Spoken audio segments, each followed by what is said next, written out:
السلام علیکم دوستوں، حاضر ہوں لے کر حضرت یوسف علیہ السلام کی کہانی کا اگلا حصہ۔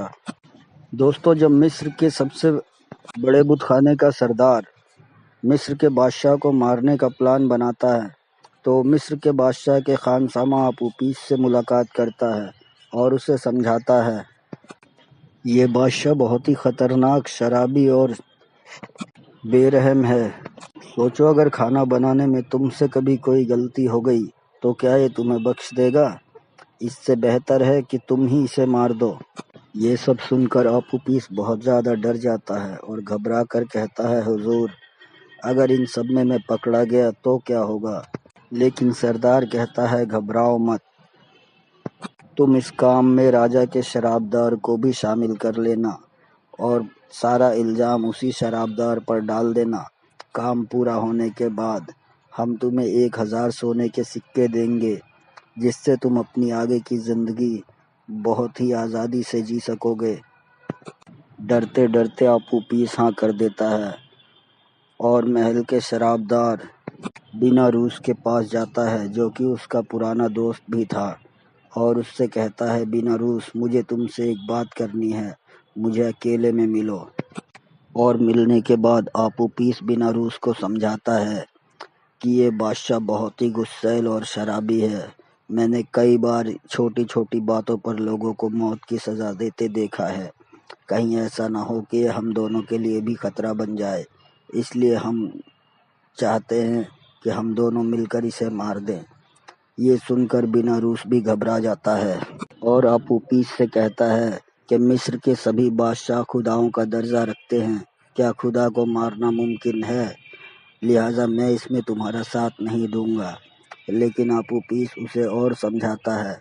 کافی بحث کرنے کے بعد بھی آپوپیس سے بیناروس ایک ہی بات کہتا ہے کہ مجھے لگتا ہے خداؤں کو مارا نہیں جا سکتا، اور اگر ہم ناکامیاب ہوئے تو خود ہمیں ہی موت کی سزا مل جائے گی، لہٰذا میں اس کام میں تمہارا ساتھ نہیں دوں گا۔ تو آپوپیس بیناروس سے کہتا ہے، ٹھیک ہے، اگر تم میرا ساتھ نہیں دو گے تو میں یہ کام اکیلے کروں گا، لیکن تم بس اپنا منہ بند رکھنا، ورنہ میں تمہارا نام لے کر تمہیں بھی پھنسا دوں گا۔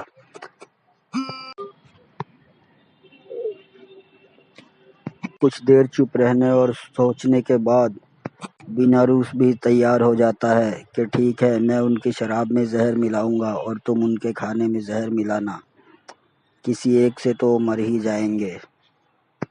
آپوپیس وہاں سے جانے کے بعد مصر کے بادشاہ کے لیے بہترین کھانا تیار کرتا ہے اور اس میں زہر بھی ملا دیتا ہے، لیکن بیناروس بس یہی سوچتا رہتا ہے کہ مصر کے سبھی بادشاہ مصر کے خدا ہیں، خداؤں کو مارنے کا گناہ اتنا بڑا ہوگا کہ شاید مجھے معاف بھی نہ کیا جا سکے، تو میں کیسے انہیں مار دوں؟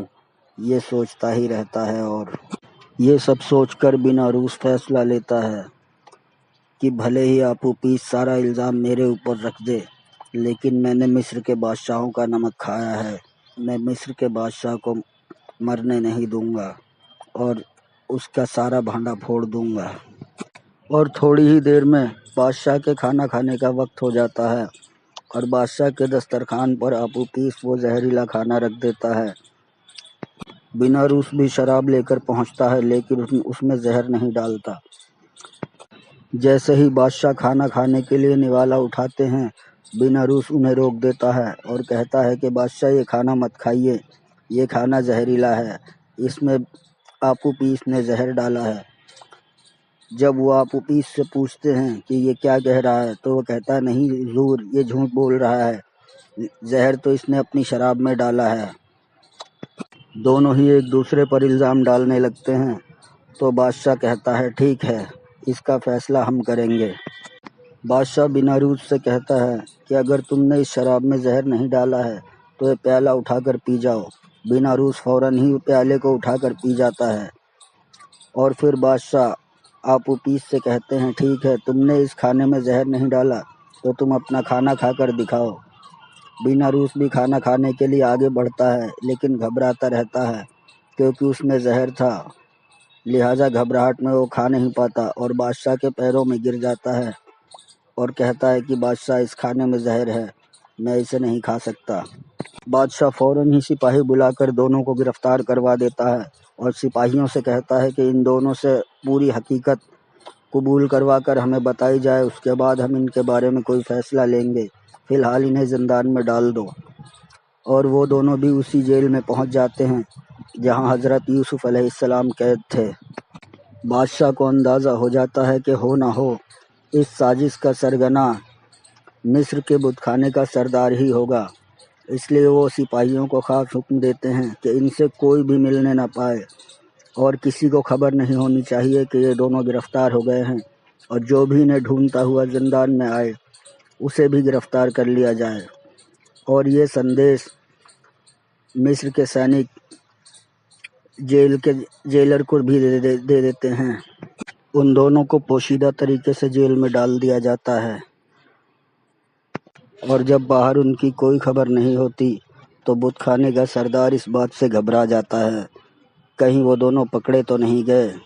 اس ڈر سے وہ اپنے ایک جاسوس سے کہتا ہے کہ جاؤ اور جا کر بیناروس کا پتہ کرو، آخر بیناروس اور آپوپیس گئے کہاں۔ اور وہ جاسوس آپوپیس کے گھر جاتا ہے۔ وہاں جا کر پتہ لگتا ہے کہ اس کے پریوار والوں کو بھی نہیں پتہ کہ آپوپیس گیا کہاں۔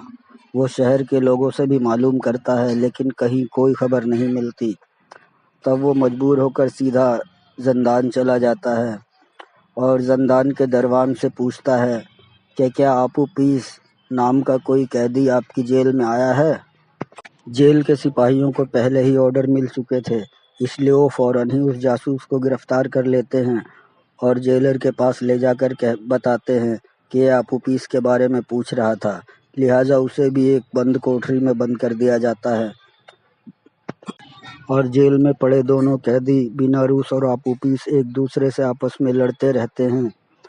بیناروس آپوپیس سے کہتا ہے کہ آخر سب کچھ سچ بتا کر تم اس زندان سے آزادی کیوں نہیں پا لیتے؟ لیکن آپوپیس کہتا ہے کہ بے وقوف، مجھے بادشاہ نے تب تک ہی زندہ رکھا ہے جب تک میرے پاس بتانے کو کچھ ہے، اگر میں نے سچ بتا دیا تو مجھے اور تمہیں دونوں کو ہی قتل کروا دے گا۔ اسی طرح لڑتے جھگڑتے ان دونوں کو 2 دن بیت جاتے ہیں، اور 2 دن بعد وہ جیل میں ایک خواب دیکھتے ہیں۔ بیناروس خواب دیکھتا ہے کہ وہ 3 پیالے جام بھر بھر کر بادشاہ کو پلاتا ہے اور بادشاہ خوش ہو کر پی رہا تھا، اور آپوپیس خواب دیکھتا ہے کہ وہ کھانے کا ایک بڑا سا تھال سر پہ لے کر کھڑا ہے اور چیل کوے اس کے تھال میں سے کھانا لے لے کر جا رہے ہیں، اور گھبرا کر دونوں ہی اٹھ جاتے ہیں اور اٹھ کر چاروں طرف دیکھتے ہیں کہ اس جیل میں تو کوئی تعبیر خواب کا ماہر بھی نہیں، اگر ہوتا تو ہمارے خواب کی تعبیر بتا دیتا۔ اب اس سے آگے کی کہانی سنیں گے انشاءاللہ اگلے بھاگ میں۔ تب تک کے لیے السلام علیکم، شکریہ۔